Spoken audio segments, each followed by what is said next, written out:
இப்ப ஃபேமஸா இருக்கிறது அவர் மட்டும் தான் இன்ஸ்டாகிராம்ல, இந்த பிக் பாஸ்க்கு அப்புறம். ஓகே, அப்ப போயிடவா? ஐயா உங்களுக்கு மாயாக்கும் ஒன்றும் கிடையாது. சரிங்க, உங்களுக்கு சென்னையில பிடிச்ச இடங்கய்யா? மாயாஜால். சூப்பருங்க. பிடிச்ச படங்கய்யா? மாயா பஜார். தமிழ்நாட்டுல பிடிச்ச இடங்கய்யா? மாயவரம். சூப்பருங்க. எங்க எல்லாருக்கும் வாயில் நல்லா வருங்கய்யா. என்ன இது தவற நினைச்சுக்காதீங்க. எல்லாருக்குமே நான் எப்பயும் போல ஒரே மாதிரி தான் சப்போர்ட் பண்றேன். ஏன்னா கடவுள் இருப்பார் நான் சொல்ல, இருந்தா நல்லா இருக்கும்னு தான் சொல்றேன். பட் உங்களுடைய பொன்னான நேரத்தை ஒதுக்கி என்னை ரசித்த அனைவருக்கும் நான். கமல் சார் ரசிகர் அனைவருக்கும் வணக்கம். ஒரு 2 மாசத்துக்கு முன்னாடி துபாயில் ஒரு ஷோ நானும் என் நண்பரும் பண்ணியிருந்தோம். ஸோ அவங்க கொடுத்த ஸ்கிரிப்டில் ஒரு சில வார்த்தைகள் வந்து கமல் சாரோட ரசிகர்கள் எல்லாரையும் மனது புண்படுத்தியிருந்தா நான் கண்டிப்பாக வருத்தம் தெரிவிச்சுக்கிறேன். நான் அந்த மாதிரி பண்ண மாட்டேன், நான் பண்ணதும் கிடையாது.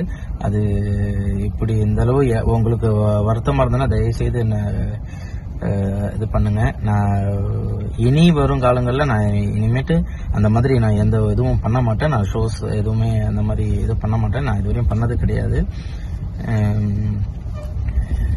ஓகே, நான் கண்டிப்பாக நான் வருத்தம் தெரிவிச்சுக்கிறேன். எனக்கு வேற என்ன எனக்கு தெரியல இது இப்படி ஆகும் அப்படின்னு சொல்லிட்டு.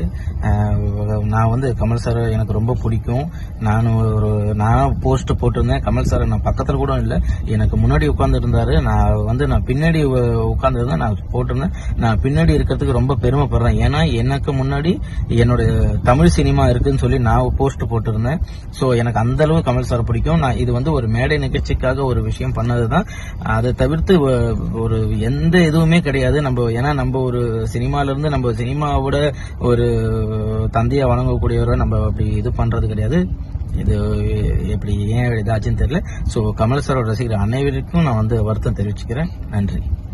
கமல் சார் ரசிகர்கள் எல்லாருக்குமே என்னுடைய வணக்கம். அண்ட் ரீசெண்டா வந்து ஒரு வீடியோ வந்து நானும் நம்முடைய புகழவர்களும் பண்ணது வந்து ரொம்ப ட்ரெண்ட் ஆயிட்டு இருக்கு. இது நான் வந்து உண்மையிலேயே வந்து நான் அதை பண்ணும்போது வந்து எனக்கு இதோட என்ன சொல்றது இம்பாக்டோ இல்ல இது இப்படி வந்து இதுன்னு எனக்கு தெரியாது. ஏன்னா அங்க வந்து அது 2 மாசம் முன்னாடி பண்ணும்போது அவங்க வந்து சும்மா அந்த சீசன் வச்சு ஏதாவது ஒன்று பண்ண சொன்னாங்க. ஸோ அவங்க கொடுத்த ஸ்கிரிப்ட்ல வந்து இந்த மாதிரி இருந்தாலும் சரி ஓகே, நாங்களும் ஒரு ஃப்ளோல வந்து பண்ணிட்டோம். அதுல நிறைய பண்ணோம். ஐ மீன் வந்து அவங்க வந்து பர்டிகுலரா இந்த விஷயத்த மட்டும் அந்த போட்டோ எல்லாம் போட்டு பண்ணிருக்காங்க. பட் நான் வந்து ரியலைஸ் பண்ண வரைக்கும் இதுக்கு பெரிய தப்பு தான்.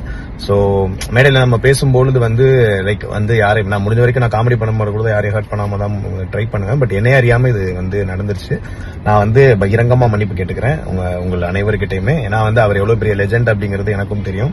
அவருடைய சாதனைகள்லாம் வந்து நம்மளாம் ஒரு ஆளே கிடையாது. பட் அவர் மார்க் பண்ணணும்னு நாங்க அதுதான் சொல்றேன். ஒரு விவரம் தெரியாம வந்து நாங்க 2 பேரும் சும்மா ஒரு ஃப்ளோல ஏதோ ஒண்ணு பண்ணணும்னு பண்ணிட்டோம். இப்ப வந்து அது ட்ரெண்ட் ஆகுது. இப்ப வந்து நிறைய பேர் சொல்றாங்க இல்ல கேக்குறாங்க. அதுக்காக நான் சொல்ல, உண்மையாவே என் மனசாரே வந்து இப்ப நம்ம ஒரு தப்பு பண்ணிட்டோம் அப்படின்னா அதுல மன்னிப்பு கேட்கறது வந்து கண்டிப்பா அது எல்லாருமே பண்ணணும். ஸோ அதனால கண்டிப்பா நாங்க பண்ணது தப்பு தான், மன்னிச்சிருங்க. இனிமே வந்து இந்த மாதிரியான எந்த ஒரு விழாக்கள்லயோ இல்ல எந்த ஒரு இடத்துலயுமே வந்து நாங்க வந்து கரெக்டா எப்படி வந்து ஒரு அந்த வரையறைக்குள்ள வந்து நகைச்சுவை இருக்கணுமோ அது வந்து பண்ணுவோம். மீண்டும் வந்து என்னுடைய மனசார வந்து நான் மன்னிப்பு கேட்டுக்கிறேன். மன்னிச்சிருக்கேன்.